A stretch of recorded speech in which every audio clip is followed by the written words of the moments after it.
जब गरुड़ की मृत्यु की प्रसन्नता में उसकी माँ के हाथ के बने लड्डू खाऊंगी तो कितना आनंद आएगा।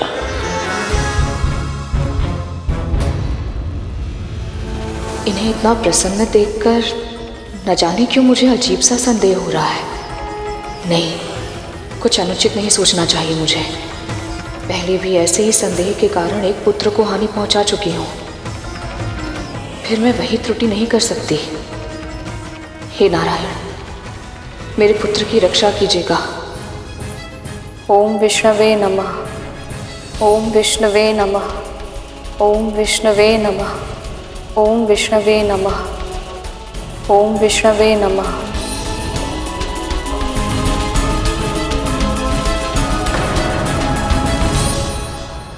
मेरे धैर्य की परीक्षा मत ले गरुड़।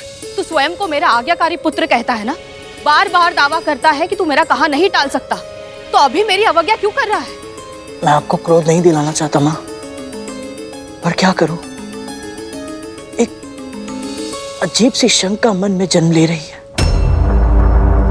आप मुझसे इतने समय बाद मिली तो मुझे हृदय से भी नहीं लगाया, अपनी बड़ी बहन अदिति माँ को प्रणाम भी नहीं किया। अभी अभी माँ पाताल भैरवी के साथ जिस शिवलिंग की आराधना मैंने की है, आपने उसे देखा भी नहीं।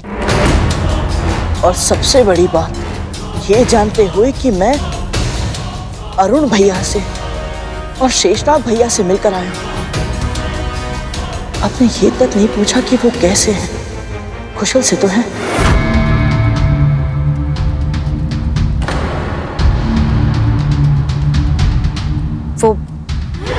वो मैं पूछती, सब पूछती, किंतु प्रश्न इतने सारे हैं और जिज्ञासा इतनी अधिक कि मैंने घर चलकर पूछना उचित समझा। इसलिए तो मैं शीघ्र ही यहाँ से जाना चाहती हूँ। अब तू विलंब मत कर, यहाँ बहुत संकट है। ये दुष्ट असुर किसी भी समय आक्रमण कर सकते हैं। असुरों, आगे बढ़ो।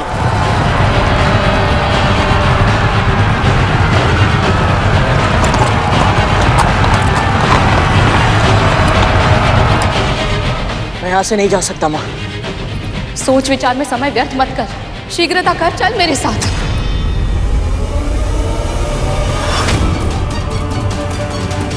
आपने जब मुझे वो संस्कार दिए थे, या तो आपको समझने में मुझसे तब भूल हुई थी या अब हो रही है।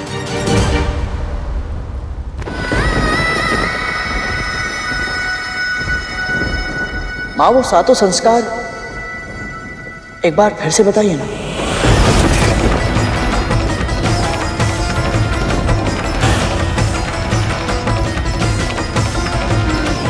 अभी? हाँ, अभी। यदि मैंने इसकी बात नहीं मानी तो इसकी शंका और भी अधिक बढ़ जाएगी, और यदि इसे क्रोध आ गया तो नहीं, कुछ तो करना ही पड़ेगा।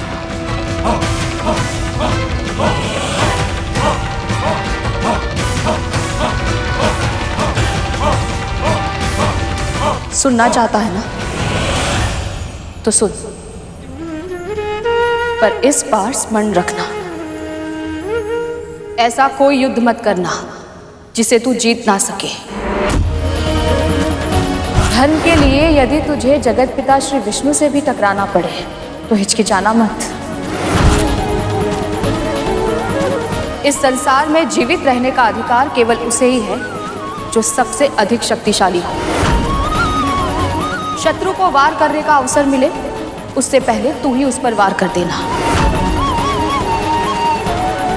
सदैव शीश उठाकर चलना, भूमि पर देखना कायरता का चिन्ह है। तेरा चौथा संस्कार है दृष्टि नीचे रखना। विनम्रता से झुका हुआ शीश ही पूजनीय होता है। यदि पराजय सामने हो तो शीश झुकाना शीश कटाने से अच्छा विकल्प है। जिन विषयों का संबंध तुझसे नहीं है उसमें कभी हस्तक्षेप मत करना। स्वयं का हित सोचे बिना केवल दूसरों के हित के लिए किया गया कार्य ही परोपकार होता है। इसे निस्वार्थ भाव से करना होता है गुरु। किसी लाभ, अपेक्षा या प्रशंसा के बिना। कौन से संस्कार है ये मेरी माँ नहीं हो सकती। कोई ना कोई गड़बड़ अवश्य है।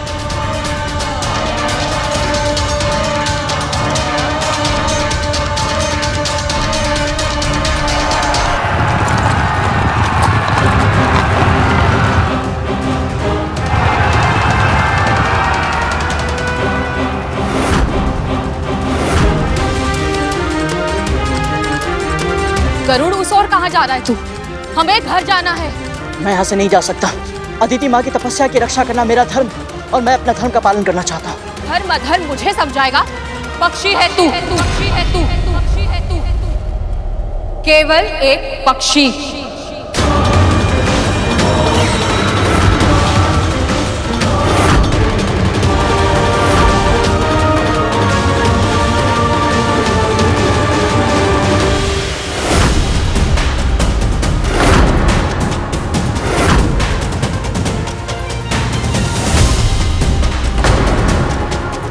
मेरा अर्थ है गरुड़।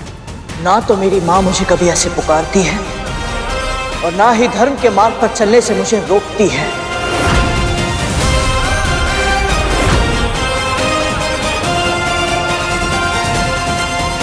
आप मेरी माँ नहीं हैं।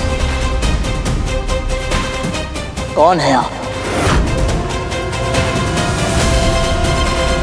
जानना पर्याप्त नहीं है पक्षी, अब पहचान ले। मैं तुझे जीवित ही खा जाऊंगी।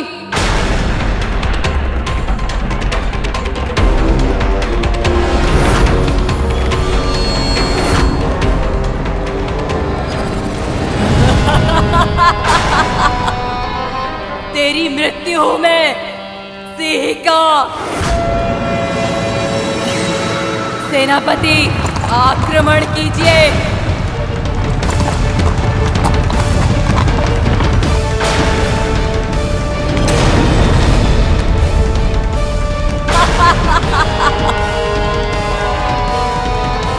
मैं उड़ क्यों नहीं पा रहा हूं?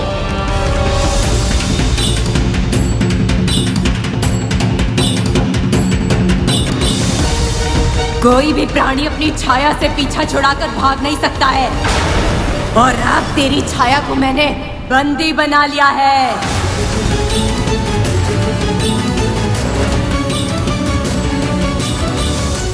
अब कहाँ जाएगा पक्षी?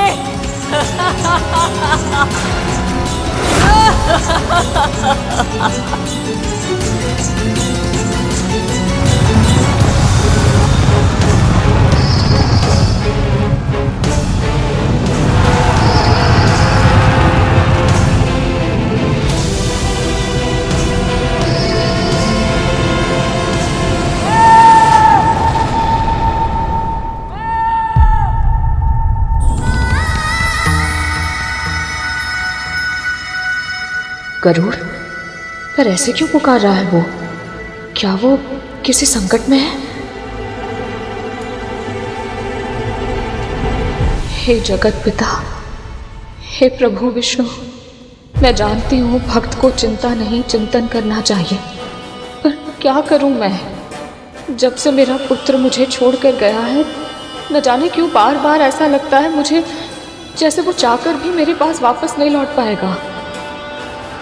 जब संतान छोटी होती है, उसका प्रथम और अंतिम सहारा होता है माँ का आंचल, पर फिर धीरे धीरे वो उस आंचल की छाप को भूल जाती है। मुझ पर कृपा कीजिए प्रभु, ताकि मेरा गरुड़ जहाँ कहीं भी हो, अपनी माँ के आंचल की ठंडी छाव को कभी ना भूले।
रुक जाइए।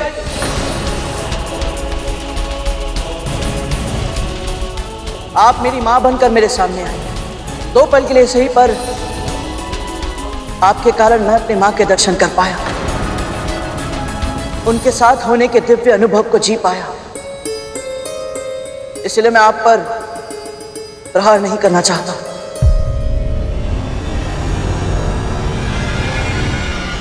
सिंगिका, यही सही अवसर है, प्रहार करो। मूर्ख है ये पक्षी, भावुक है, आक्रमण करो इस पर।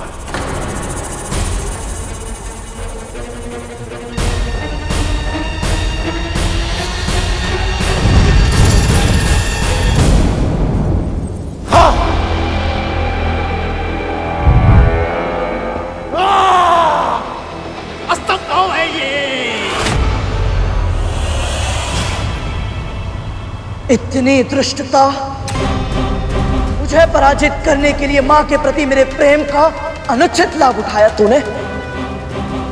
अपने छल में मेरी मां का उपयोग किया। तूने गरुड़ की मातृभक्ति को ललकारा है वज्रांग।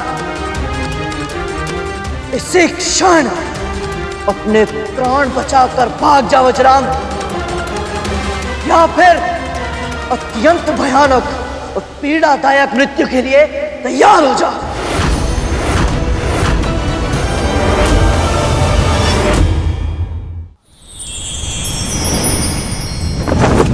असुर सेना, आगे बढ़ो।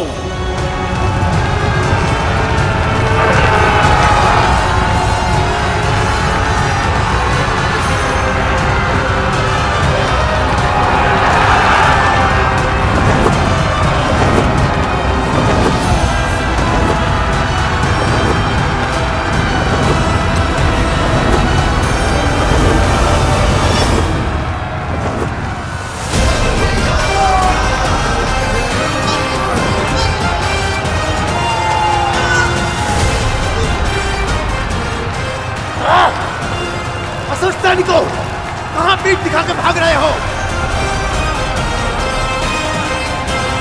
आक्रमण करो!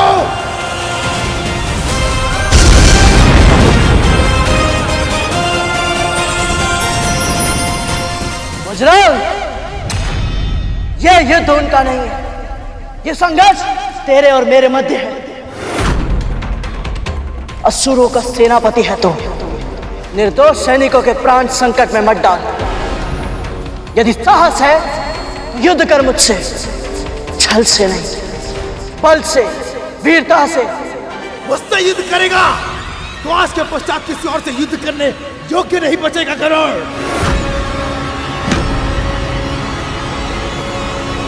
वाह!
वज्रांग।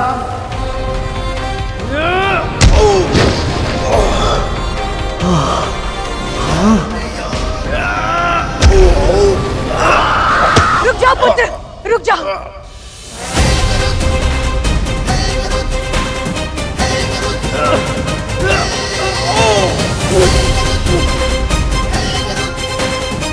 मैं दीदी हूँ, असुरों की माँ, तुम्हारी बड़ी माँ। मेरे पुत्र को क्षमा कर दो, उसके प्राणदान में दे दो, क्षमा कर दो गरुड़। मुझे क्षमा कैसे दीदी माँ? पर आप जो कह रही वो संभव नहीं है। उसने मेरी माँ का अपमान किया है, इससे मैं जीवित नहीं छोड़ सकता हूँ। नहीं गरुड़ नहीं, मैं तुम्हारी भावना समझ सकती हूँ, पर मैं एक माँ हूँ गरुड़। माँ होने के नाते मेरे पुत्र को क्षमा कर दो। मतलब मैं तुम जो चाहोगे मैं तुम्हें दूंगी।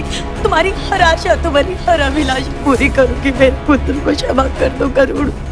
मेरी माँ के सम्मान के अतिरिक्त और कोई इच्छा नहीं है मेरी। मैं भी आपसे प्रार्थना करता हूँ दीदी माँ, मुझे मत रोकिए। मैं आपका अनादर नहीं करना चाहता। मैं अपनी माँ का अनादर भी नहीं सह सकता। इसे अपने किए का दंड अवश्य मिलेगा। नहीं गरुड़ नहीं। तुम अपनी माँ की दास्तां की कथा सुनना चाहते हो ना? मैं तुम्हें सुनाऊंगी, मैं तुम्हें सुनाऊंगी। मेरे पुत्र को क्षमा कर दो। सत्य कह रही हैं आप? हाँ, मैं तुमसे सत्य कह रही हूँ।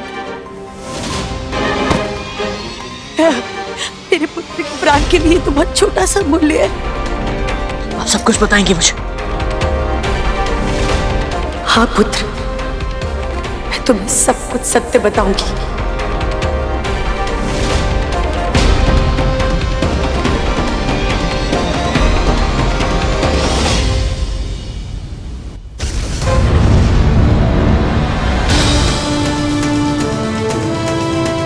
जिस सत्य को जानने के लिए अधीर था, मैं तड़प रहा था, वो सत्य अब पता चलेगा मुझे।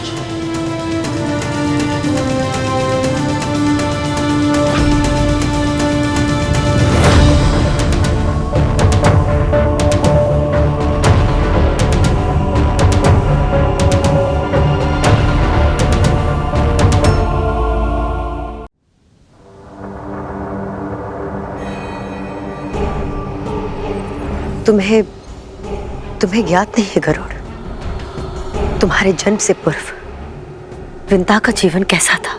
मुझे अनुमान है दीदी माँ। मैं 7 लोगों की यात्रा पार करके वैकुंठ गया था।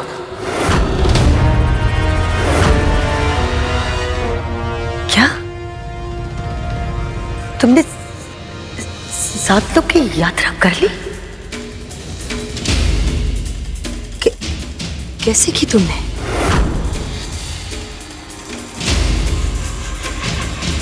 इन पंखों के सहारे दीदी माँ मैं उड़कर गया।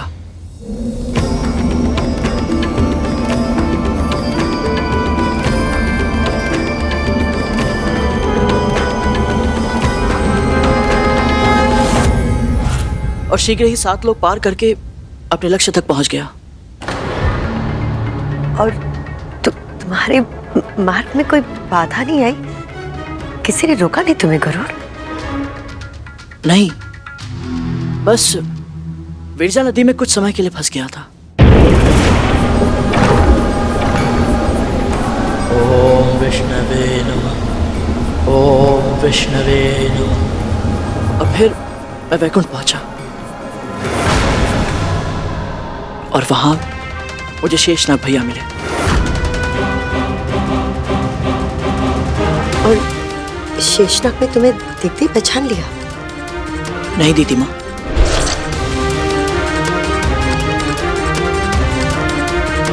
पर जब पहचाना तो हृदय से लगा लिया।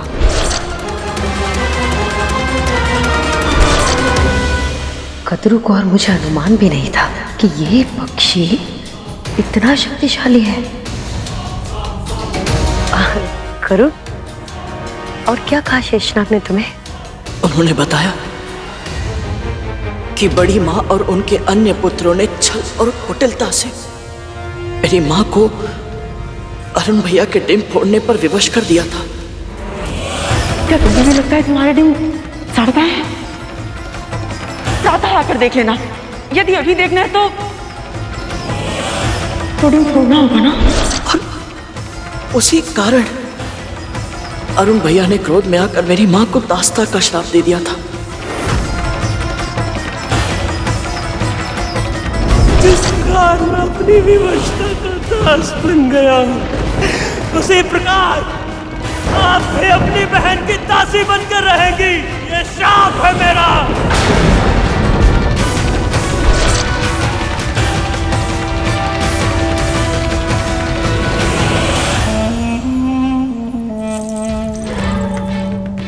करुण को कद्रू के उसके पुत्रों का सत्य पता चल चुका है। अब इसे मूर्ख बनाना संभव नहीं है। यदि मुझे स्वयं को और अपने पुत्रों को उसके क्रोध से बचाना है तो मुझे सब कुछ वैसा ही बताना पड़ेगा जैसा सच में हुआ था।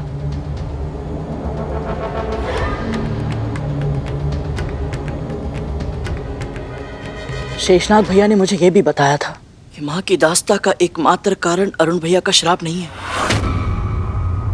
माँ आज जिस स्थिति में है उन्हें वहां तक पहुंचाने में बड़ी माँ ने बहुत महत्वपूर्ण भूमिका निभाई थी। ये सत्य है। अरुण के जन्म के बाद तुम्हारी माँ बहुत दुखी रहती थी।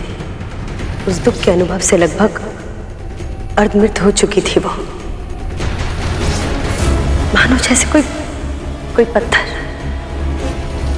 मुझे ठीक से स्मरण नहीं है दीदी माँ, पर कभी कभी ऐसा लगता है डिम में होकर भी मैं माँ की उपस्थिति का अनुभव कर पाता था। जब भी वो मेरे पास आती थी मुझे उनका आभास होता था।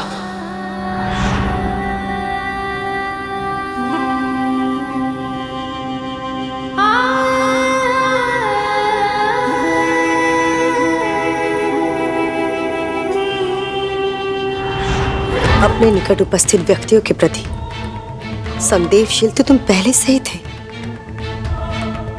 उस वक्त तुम्हारी माँ अपने दुखों के पहाड़ों के नीचे दबकर नसुद्ध खो चुकी थी।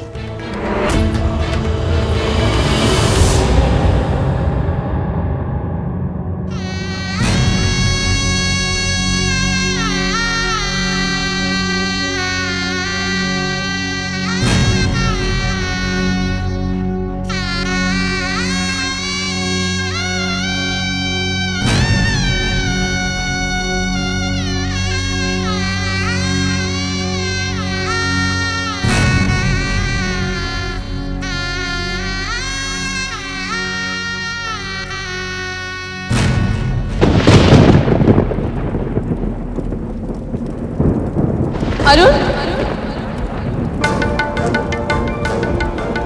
कितनी अभागी हूं मैं। ना तो अपने पुत्र को दूध पिला पाई, ना ही लोरी सुना पाई।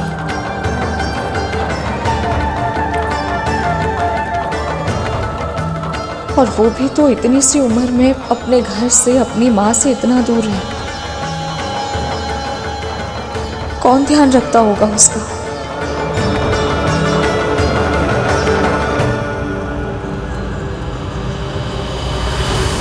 तब मुझे समझ नहीं आता था, पर अब आपकी बातें सुनकर ऐसा लग रहा है कि जब जब मेरे डिम में विचित्र सी सिहरण होती थी अवश्य ही बड़ी माँ मेरे आसपास होती होंगी। दुखद है पर यही सत्य है करुण। जो अरुण के साथ अनहोनी हुई उसके बाद तो कद्रू ने जैसे दूरियां ही बना ली थी। पर दिन बर दिन तुम्हारे डिम को बढ़ता हुआ देखकर कद्रू को चिंता होने लगी। और फिर एक दिन देखिए माँ, हम आपके लिए क्या लाए।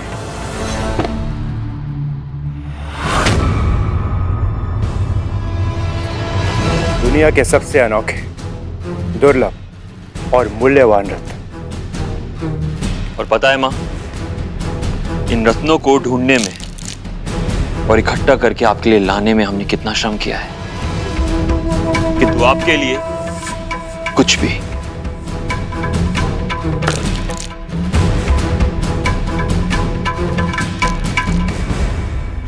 इतनी छोटी कैसे हो सकती है तुम्हारी महत्वाकांक्षा? तुम दोनों मेरे पुत्र हो, महारानी कदरू के पुत्र। मैं तुम्हें स्वर्ग के सिंहासन पर बैठाने का स्वप्न देख रही हूं, जहां इस संसार के सारे सुख और ऐश्वर्य तुम दोनों के चरणों में होंगे। किंतु तुम दोनों इन छोटे छोटे से रत्नों को देखकर इतना अधिक प्रसन्न हो रहे हो।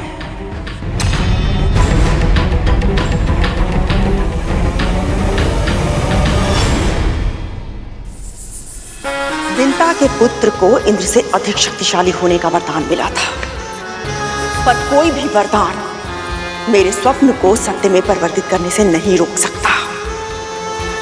इस समस्त ब्रह्मांड पर राज करेंगे मेरे पुत्र, महारानी कदरू के पुत्र।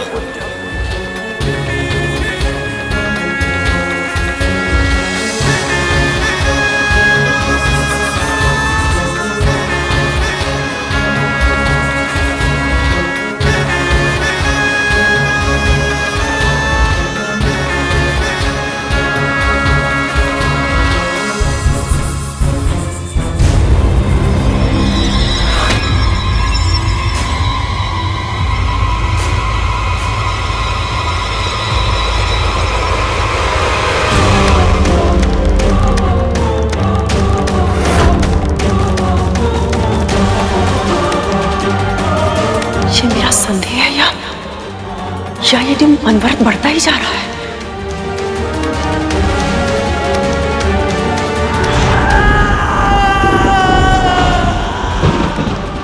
अर्ध विकसित विकलांग है, फिर भी कितना शक्तिशाली है ये बालक कि इसके प्रकाश से पूरा आकाश लाल हो गया है।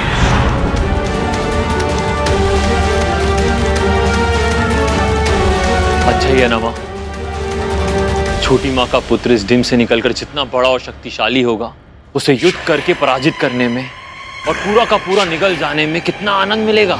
मूर्खों की तरह बात करना बंद करो कालिया। किसी योद्धा की सबसे बड़ी कमी क्या होती है जानते हो? अपने शत्रु की क्षमता को स्वयं से कम आंकना।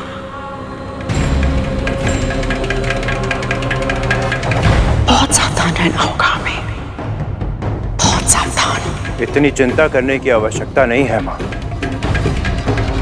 अरुण तो पहले से ही अर्ध विकसित है और छोटी माँ वो अंजल त्याग कर स्वयं के प्राण लेने की तैयारी कर रही है।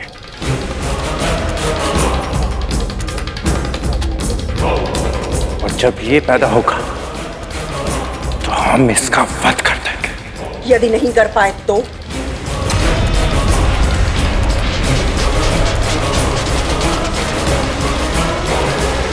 इस डिम को ध्यान से देखो तक्षक।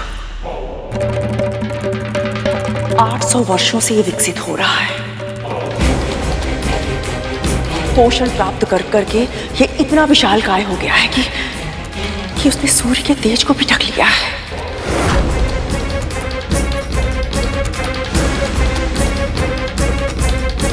धरती के महानतम ऋषियों ने इसके जन्म से पूर्व भविष्यवाणी की थी कि इसके तन में अद्भुत शक्ति होगी और इसके भाग्य में अभूतपूर्व सफलता।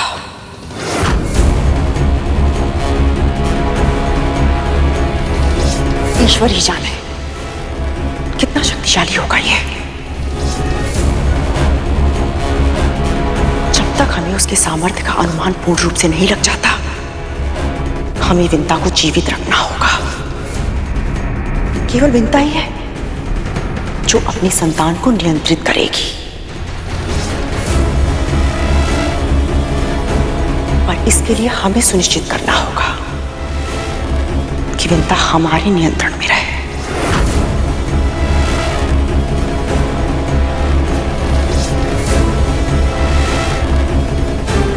अद्भुत, आपकी दूरदृष्टि अद्भुत है माँ। आपकी चालों का उत्तर ना ही छोटी माँ के पास है और ना ही उनकी संतान के पास होगा।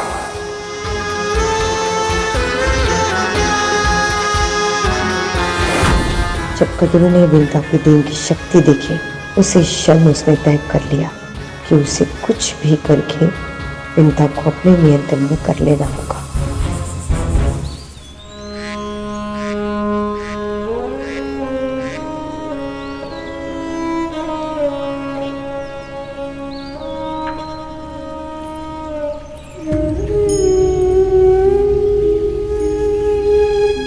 कब तक अपने विचारों की भूल भुलैया में खोई रहोगी विंता? चलो, कितना समय हो गया, हमने साथ में संध्या आरती नहीं की। मेरा मन नहीं है दीदी। मन नहीं है तो बनाओ विंता। अपने प्रभु विष्णु को प्रतीक्षा करवाओगी क्या? चलो।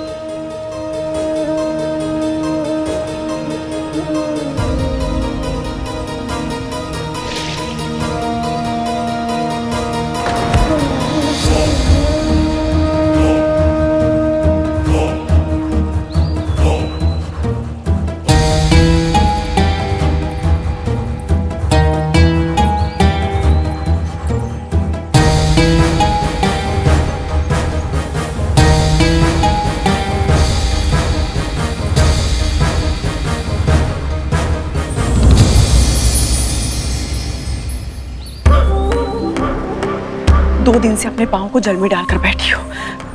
देखो कैसे सुन्न पड़ गए, जैसे जैसे उनमें प्राण ही नहीं है।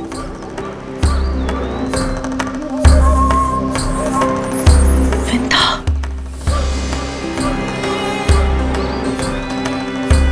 अरुण के तो पाँव भी नहीं है दीदी।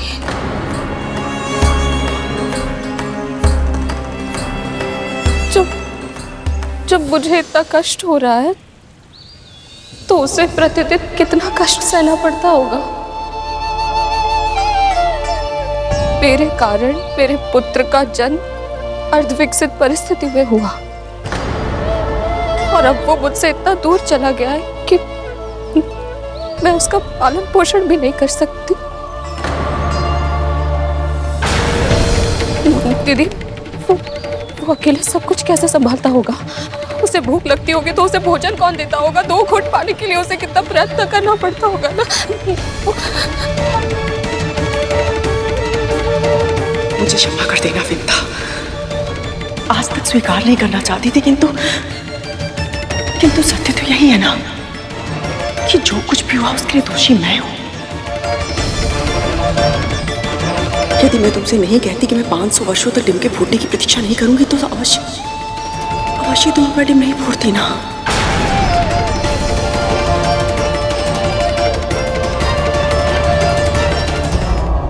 मैं उस रात तुम्हें रोकने भी आई थी, किंतु जब तक मैं वहां पहुंची तब तक मैं अपना डिम फोड़ चुकी थी।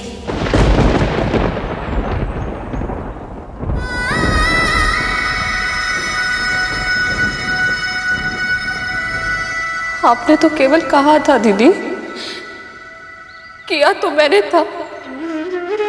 अरुण के जाने के बाद स्वामी ने भी मुझसे यही कहा था कि मैं आपको क्षमा कर दूं।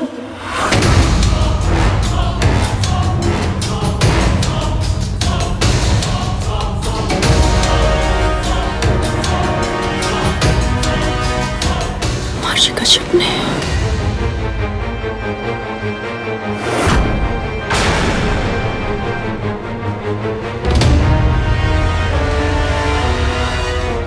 और अब मैं आपसे भी वही कहूंगी जो मैंने उनसे कहा था। यदि किसी के कहने में आकर हम कुछ अनुचित कर जाते हैं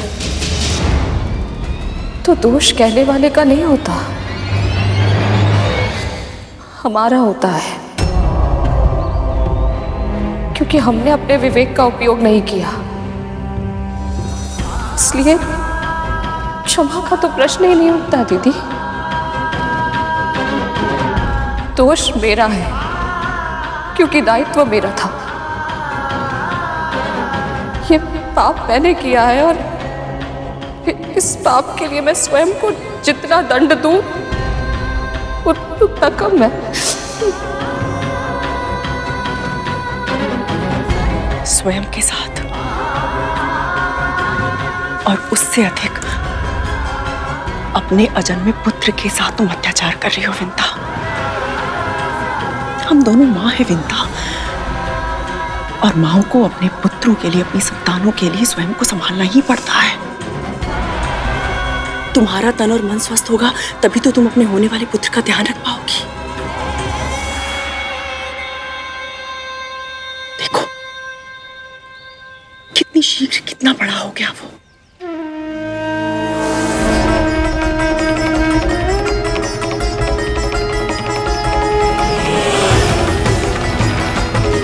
कितना शक्तिशाली होगा वो।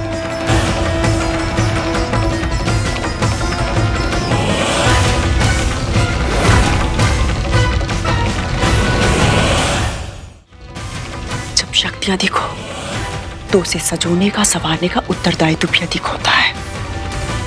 शक्तिशाली तो वो सबके आशीर्वाद से बनेगा, किंतु उसे उत्तरदायी बनाना तुम्हारा कर्तव्य है,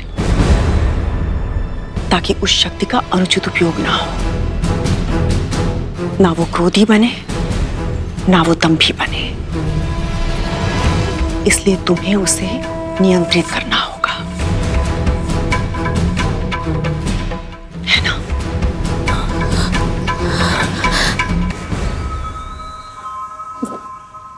सही कह रही हैं आप।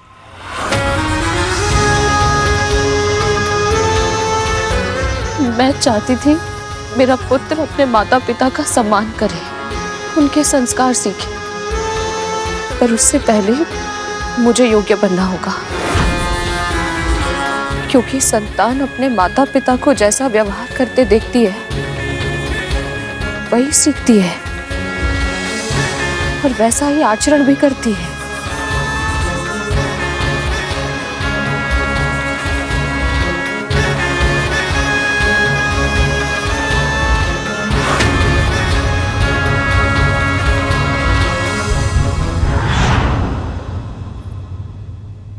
इस तरह से विंता को समझने के बाद कद्रू का व्यवहार विंता के प्रति अच्छा हो गया था। वो उसका ध्यान रखने लगी, उसके खाने पीने, सोने का, सारी चीजों का।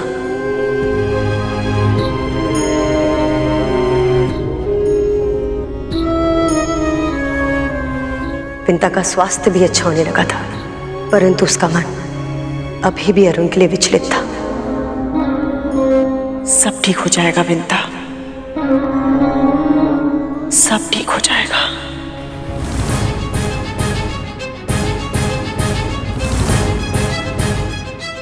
सब ठीक तो होना ही है, क्योंकि पहले मैं तुझे समझा बुझाकर स्वस्थ करके अपने नियंत्रण में लूंगी और फिर तेरे माध्यम से तेरे दूसरे पुत्र को नियंत्रित करूंगी। अब वो दिन दूर नहीं जब मेरी महत्वाकांक्षा के आकाश में मेरे पुत्र सूर्य बनकर उदित होंगे और सारे संसार पर छा जाएंगे। और फिर एक दिन मैंने कद्रू को एक ऐसी सूचना दी कि उसको सुनकर विंता खुश हो गई।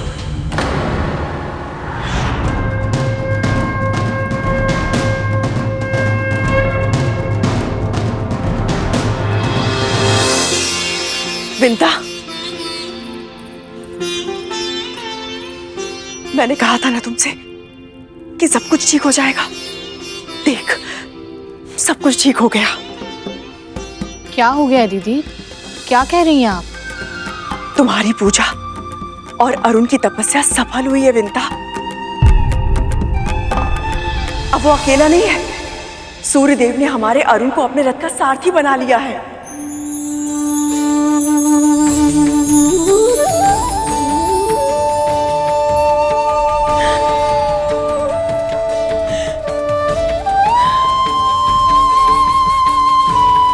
सच?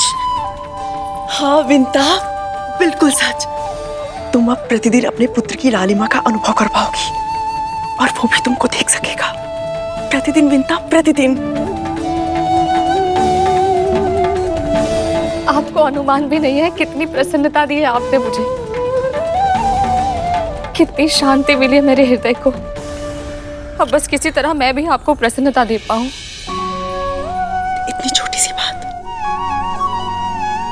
तुम चाहो तो अभी भी मुझे प्रसन्नता का उपहार दे सकती हो, मेरी एक छोटी सी इच्छा पूरी करके। तुमने चार दीवारी को अपना बंदी गृह बना लिया है। तुम्हें यहाँ से बाहर निकलना होगा विंता। हमें एक साथ वन की सुगंधित वायु का अनुभव किए और मुक्त आकाश के नीचे घूमे हुए कितना समय बीत चुका है। तुम चलोगी ना? मैं अवश्य चलूंगी दीदी। आपकी इच्छा को सम्मान अवश्य दूंगी मैं।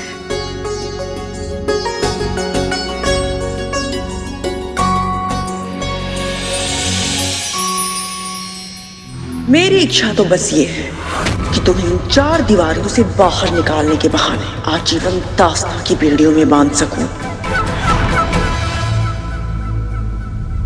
बड़ी माँ मेरी माँ की भावनाओं के साथ खिलवाड़ कर रही थी। उनके प्रेम, उनके विश्वास का अनुचित लाभ उठा रही थी वो। जब कदरू अपने चाल को धैर्य के साथ आकार दे रही थी, तब तुम्हारे डीन को दिन पर दिन बढ़ता हुआ देखकर उसकी संतानों के मन में असुरक्षा की भावना पैदा हो रही थी। भविष्य में तुम उनके अस्तित्व के लिए संकट बन सकते हो, विशेष रूप से तक्षक और कालिया।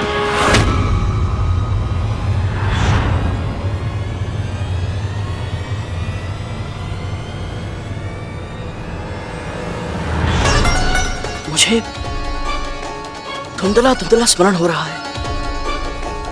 कभी कभी मुझे संकट का आभास होता था तो गहरे काले रंग की छायाकृतियां दिखाई देती थी। अब समझ आया कि वो तक्षक भैया और कालिया भैया थे। वो दोनों इतने शक्तिशाली थे कि अपनी ऊर्जा संभालना उनके लिए संभव नहीं था। वो सदैव किसी ना किसी को खोजते रहते थे ताकि उसको कष्ट देकर अपना मनोरंजन कर सके। पर कदरू के स्पष्ट आदेश से वो तुम्हें किसी तरह की हानि नहीं पहुंचा सकते थे। पर उनके स्वभाव में असुरक्षा और जलन थी। इसलिए तुम्हें तंग करने का विचार उनके मन मस्तिष्क से कभी नहीं गया। और फिर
ओ बिन बुलाया तिथि, किसकी अनुमति से स्थान पर प्रवेश किया?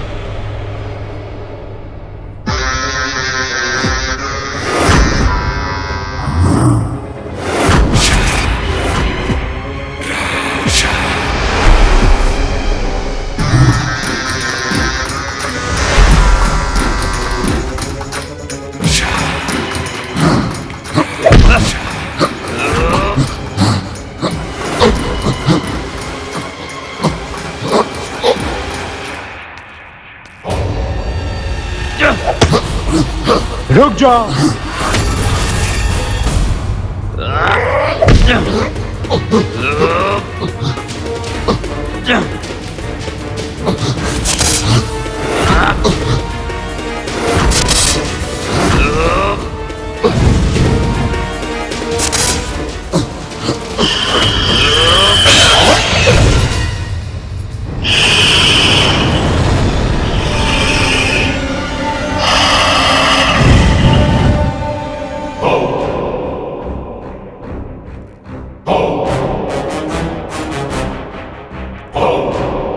मैंने अभी अपनी विष की क्षमता का पूरा उपयोग नहीं किया, क्योंकि उसे अपना शत्रु बना के क्या लाभ, जिसे हमारा मित्र होना चाहिए। किंतु तक्षक भैया,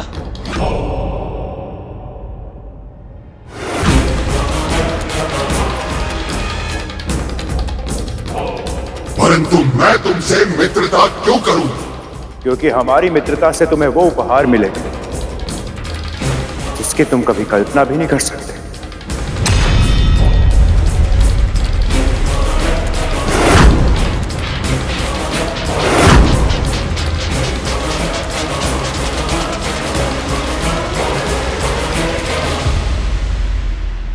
वो डिम देख रहे हो?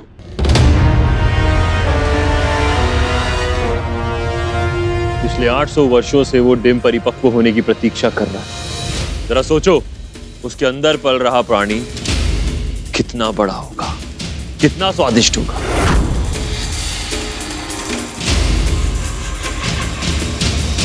तुम चाहो तो अकेले पूरा का पूरा खा सकते हो।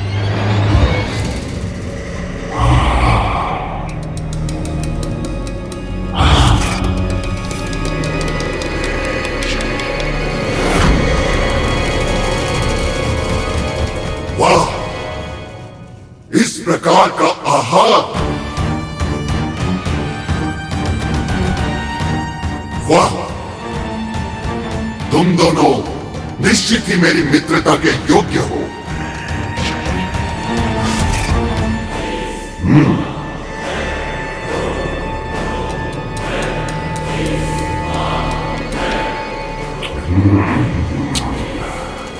एक बार मैं इसे खा लूंगा तो मेरी भूख लंबे समय के लिए मिट जाएगी।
उस घटना के बारे में सुनकर आज भी मेरे रोंगटे खड़े हो रहे हैं।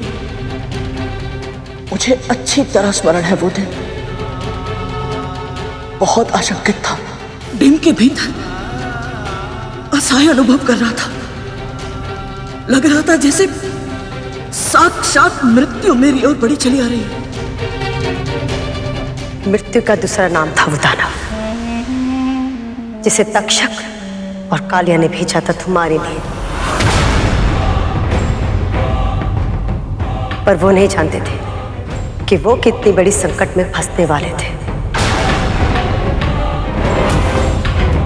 कैसे दीदी माँ?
माँ,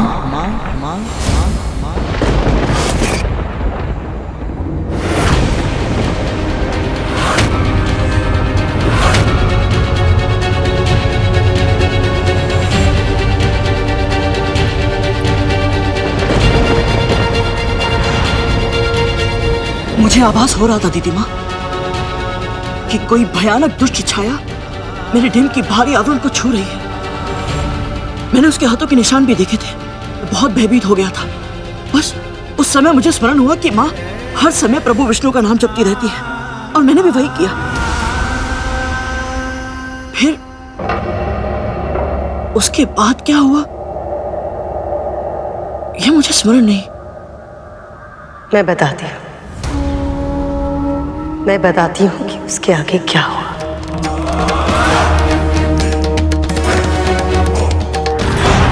ओम नमः नारायणाय, ओम नमः नारायणाय, ओम नमः नारायणाय, ओम नमः नारायणाय, ओम नमः नारायणाय, ओम नमः नारायणाय।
मेरे पुत्र को हानि पहुंचाने की चेष्टा किसने की?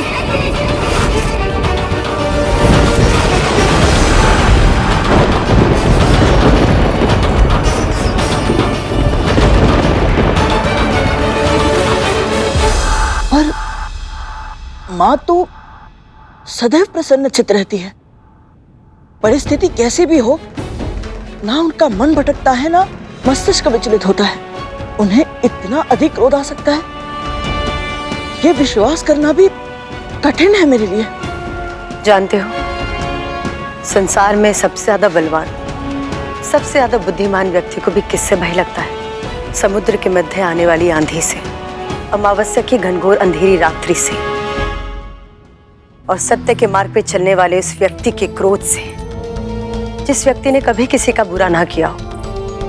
उस व्यक्ति को कभी क्रोध नहीं दिलाना चाहिए गरुड़, क्योंकि जब ऐसे व्यक्ति को क्रोध आता है तो फिर सब कुछ नष्ट हो जाता है, कुछ नहीं बचता। बड़े से बड़े अपराध को क्षमा करना तुम्हारी माँ का मूल स्वभाव है, पर है तो वो एक माँ ही, और जब अपने संतान पर संकट आता हुआ देखती है तो स्वयं मृत्यु के देवता यमराज से भी अधिक भयंकर होता है उस माँ का क्रोध। उत्तर दो, कौन है जिसने मेरे पुत्र पर कुदृष्टि डालने का दुस्साहस किया?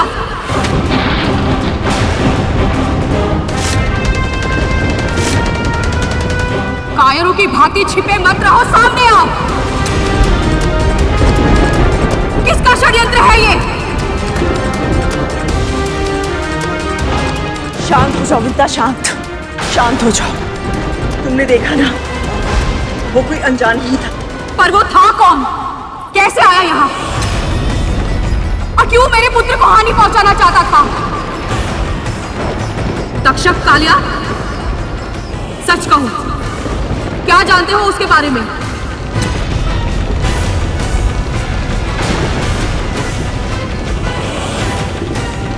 इन्हें कैसे पता होगा? ये तो मेरे साथ आए हैं ना? हाँ छोटी माँ, हम तो अभी अभी आए। हाँ छोटी माँ।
मैं महर्षि कश्यप की पत्नी विंता परम प्रभु श्री विष्णु को साक्षी मानकर अपने समस्त जप, तप और व्रत की शक्ति का आह्वान करती हूँ।